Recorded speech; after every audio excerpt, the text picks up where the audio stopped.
वहीं दुबई में ईरान के ड्रोन से हमला किया गया है। ईरान के हमले में 2 लोग घायल हो गए हैं। दुबई में हवाई हमले का सायरन लगातार बजा है। तो दुबई में भी देखिए इस पूरे हमले की आंच देखने को मिली है। जिस तरीके से ये जो तमाम अटैक्स अमेरिका और इजराइल ने शुरुआत करते हुए ईरान पर दागे, लेकिन अब क्योंकि ईरान को मालूम है कि अमेरिकी अड्डे जगह जगह पूरे मिडल ईस्ट में बने हुए हैं, जगह जगह अमेरिका ने अपने अड्डे बना रखे हैं, तो अमेरिका को डायरेक्ट क्षति तो देखिए अब ईरान पहुंचा नहीं सकता, क्योंकि अमेरिका बेहद दूर है, उसकी मिसाइलें वहां तक पहुंच नहीं पाएगी। अब इतना सक्षम ईरान है नहीं। ऐसे में जो अमेरिकी अड्डे जगह जगह मिडल ईस्ट में बने हैं, उसको निशाना साधते हुए लगातार ईरान ये हमले बोल रहा है। ईरान के हमले में 2 लोग घायल हुए हैं। और कतर में भी आपको मालूम होगा किस तरीके से ये जो तमाम मिसाइल के अटैक ईरान के द्वारा देखने को मिले थे। ये देखिए, ये 8 तस्वीरें आपके सामने हैं। खामनेई की मौत के बाद पूरी तरीके से ट्रिगर्ड है ईरान, लगातार हमले बोल रहा है, बहुत ज्यादा आक्रोश है, मातम पसरा हुआ है। और अब बेटे मुस्तफा को कमान थमा दी गई है, यानी कि अब मुस्तफा जो कि आयतुल्लाह खामनेई के बेटे हैं, अब वो सुप्रीम लीडर होंगे। अब उनके हाथ में इसकी पूरी कमान है। इस बीच 40 अधिकारी मारे गए हैं और टॉप के तमाम लीडर्स मारे गए हैं ईरान में। चीफ ऑफ स्टाफ भी मारे गए। ऐसे तमाम जो चीफ्स हैं उन्होंने अपनी जान गंवा दी है। 200 से ज्यादा लोगों की मौत की खबर है। और ये जो जानकारी है ये वहां की खुद की मीडिया ने दी है, ईरानी मीडिया ने जानकारी दी है, यानी कि कितनी बड़ी क्षति।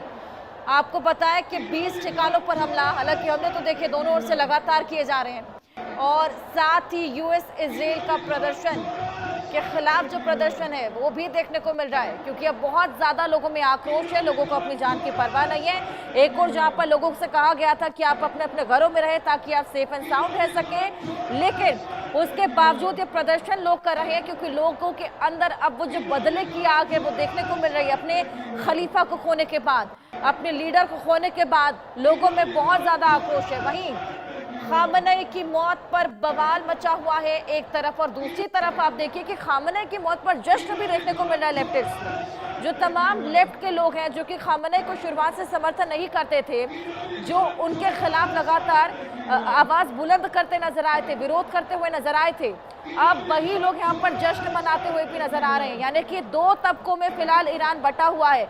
एक तबका जो कि अपने खलीफा को खोने के बाद लगातार मातम और शोक जताता हुआ नजर आ रहा है, रोते बिलखते लोग नजर आ रहे हैं। उसी बीच आप देखिए जश्न की तस्वीरें हैं जहां पर लोग नाचते गाते जश्न मनाते हुए नजर आ रहे हैं। 2 किस्म की तस्वीरें, दोनों इतर तस्वीरें फिलहाल ईरान में देखने को मिल रही हैं।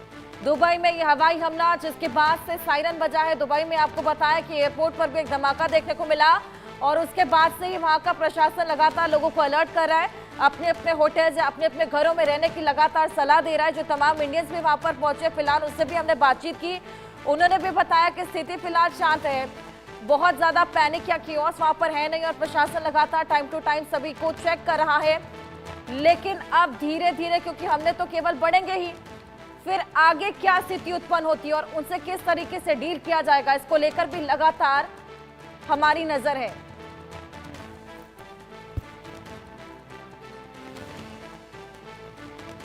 दुबई में ईरान की ओर से यह हमला, और ऐसे तमाम अड्डे अमेरिका जहां पर ये हमले लगातार देखने को मिले हैं, मिसाइलें दागी गई हैं, मिसाइलों के बाद से लगातार जगह जगह सायरन भी बज रहा है।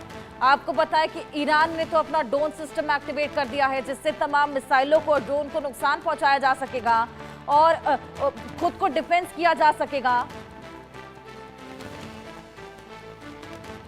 अमेरिका की ओर से, इजराइल की ओर से लगातार ये हमलों की निंदा देखने को तो मिल ही रही है, लेकिन हमले अब दोनों ही ओर से भीषण हो चले हैं, और ये हमले और कितने ज्यादा आगे जाते हैं, कितने ज्यादा एस्केलेट होते हैं, ये देखने वाली बात होगी। क्या वाकई ये 3rd वर्ल्ड वॉर में तब